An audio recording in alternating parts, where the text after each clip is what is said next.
The most powerful thing about Awake's work is the opportunity we have to connect with abuse survivors and really listen to their stories, learn from their wisdom, and be challenged by the questions they asked and the change they're looking for. And so it's been really encouraging over the last year, the number of survivors that have reached out to us and shared their stories and Mhm. been become part of the Awake community. That's amazing. Well, welcome everybody. Today we're joined by Sara Larson. Welcome, Sara. Good to have you with us. Thanks so much for having me. Sara is the co founder and executive director of AWAKE Milwaukee. It's a growing grassroots Catholic nonprofit organization whose mission is to awaken their community to the full reality of sexual abuse in the Catholic Church and work for transformation and healing in the Archdiocese of Milwaukee and beyond. So, um, wow, powerful topic. I think this is one of the first where we've been gifted to interview someone like yourself. So this show, it's called Smart Catholics Mastermind. For those who've just called us for the first time, it's all about meeting the minds and hearts of Catholic creators.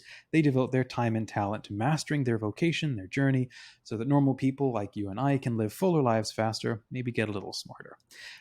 Sara, before talking about Awake Milwaukee, can you share some of your story? What's your backstory, and how did you get to where you are today?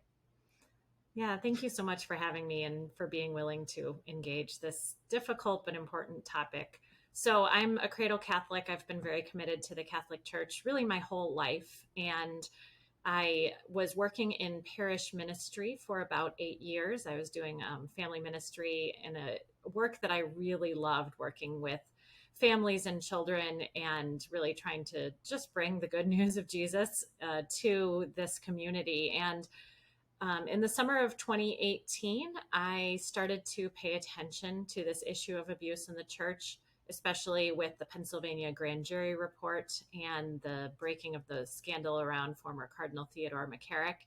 And the combination of those two things, and I guess some openness in my own heart, I feel like God used that to kind of break through this kind of denial that I had about this problem in the church and to really wake me up to what had happened in the past and what is honestly still going on today. And so it Mm-hmm. was for me a real shock to my whole system, my whole way of understanding myself and the church, because I've been so committed to the Catholic Church for my whole life, and to really start to Mm-hmm. grapple with kind of the dark side of what has happened in the history of the church and what continues to happen today. It was a really Mm-hmm. painful process for me, honestly, to kind of come face to face with all of that. And I spent a lot of the fall of 2018 just researching, reading, learning, and listening to the stories of survivors,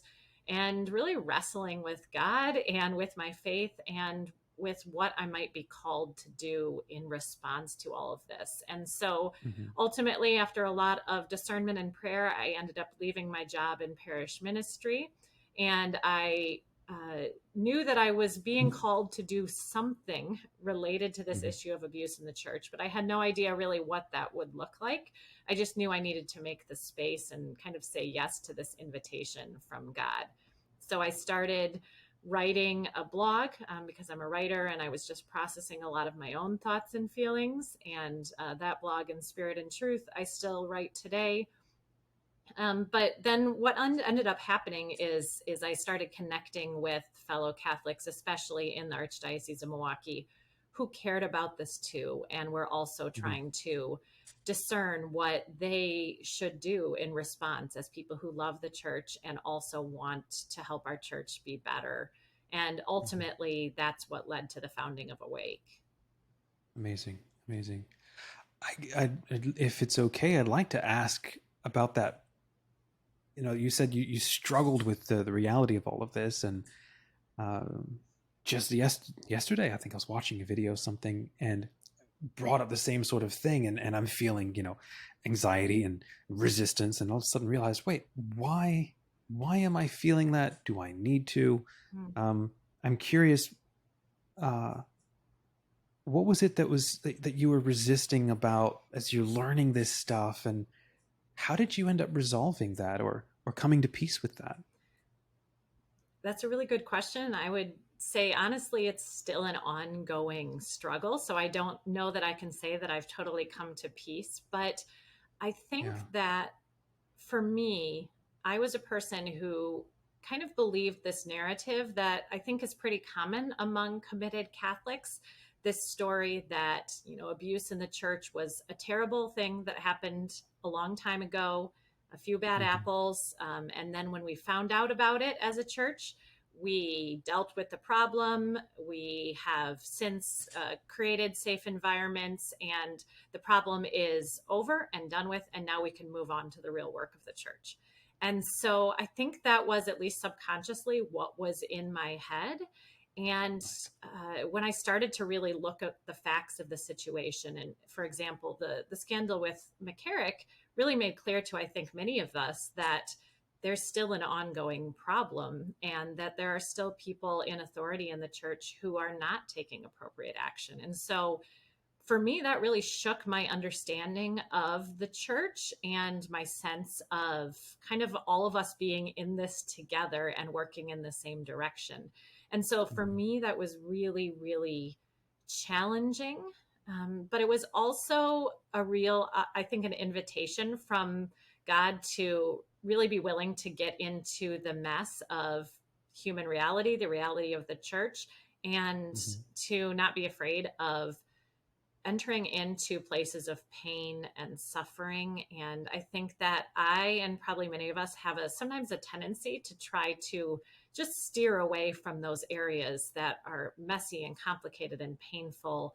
And Hmm. instead, I feel like the invitation for me and for all of us as a church is really to steer into the places of pain, because that's where we Hmm. find Jesus. That's where he is. And so Wow. that is, for me today, I say it's still hard. It's still Yeah. really dark stuff to be spending your time in, and to both love this church and to see how deeply people have been and are continuing to be wounded by this church.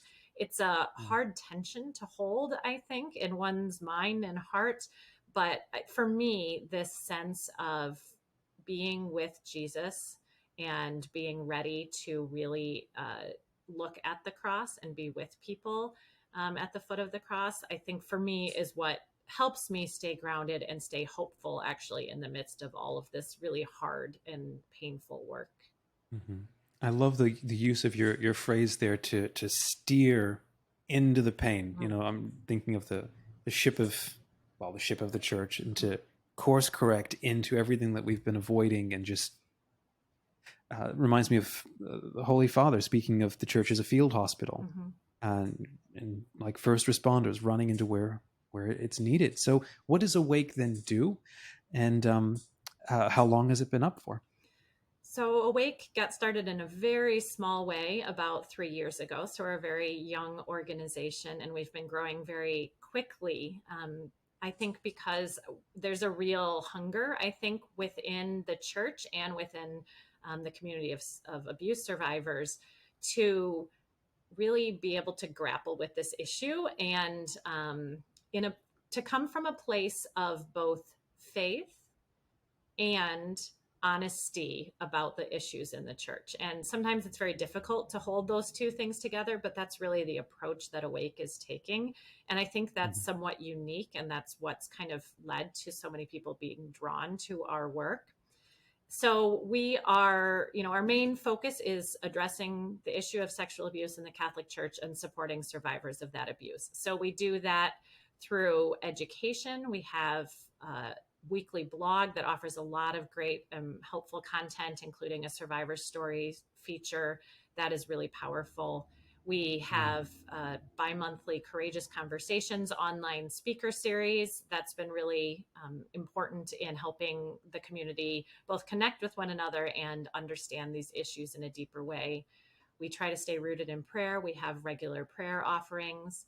We are working on advocacy both in our local diocese and thinking about the broader church, and how we can actually work for real change. And then really the core of what we do is walking with survivors of abuse, listening to them, learning from them, and creating spaces of community for them. And so Mhm. one of our kind of key ministries is these survivor circles that we host that are online support groups for people who have experienced abuse in the church, and just giving them the opportunity to connect with one another, to experience community and honest conversation and faith together with others who can understand their experience. And so those are all pieces of what we do.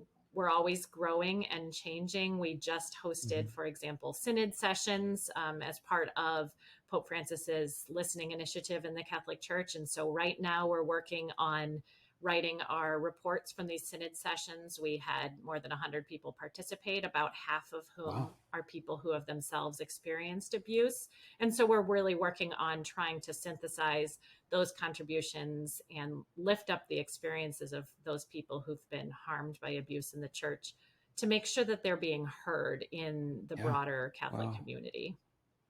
Wow, beautiful. Okay, so let me see if I'm understanding. You've described so many wonderful things. So you create spaces to listen and provide that personal healing with survivors,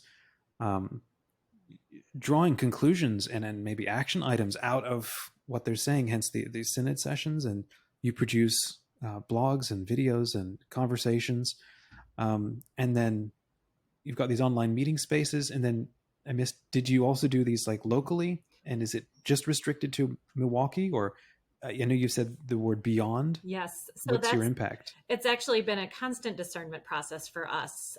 We started in the Archdiocese of Milwaukee and we remain rooted in the Archdiocese of Milwaukee, but we pretty quickly realized that our work was having an impact on a broader Catholic community throughout the United States and even beyond that, especially among survivors of abuse who've been looking for something like this. What we're offering is somewhat unique. And so we actually added that and beyond to our mission statement last year to kind of try to capture the fact that we do have a specific commitment to this archdiocese, but much of what we do reaches a broader audience. And because Awake really grew during the pandemic, so much of what we had started off in a local way and with some local gatherings, we moved online for quite a period of time that encouraged a broader community to build. And so now we're kind of holding that balance of both having some things that are very specifically Milwaukee focused and local events, but a lot of what we offer is online and accessible to anyone, anywhere. Brilliant. Wow.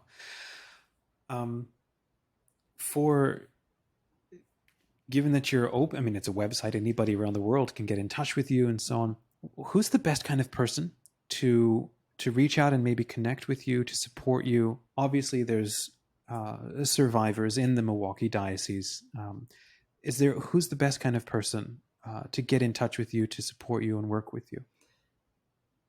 Honestly, I would say, and obviously this is my personal bias that because this is my mission and ministry, but I honestly think this is work that every Catholic needs to care about. It needs to be something that the entire Catholic community addresses together. So anybody who cares about the church, cares about the future of the church and the health of the church, I think really should consider connecting with Awake or some other similar organization locally that is really talking about addressing abuse in the church.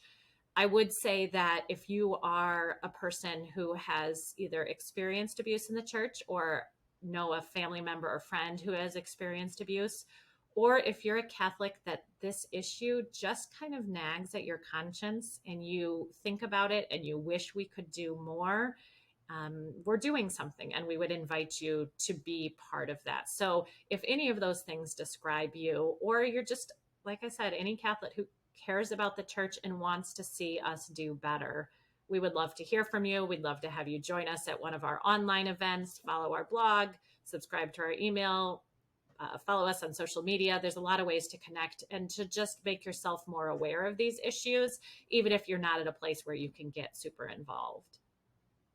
Beautiful. I think that's incredible. Well, I have so many more questions. Like, okay, we'll take the extra 2 minutes. I'd like to know, is there one piece of advice out of consoling and the consulting that you provide to these people? Is there a piece of advice that you would wish everybody would know?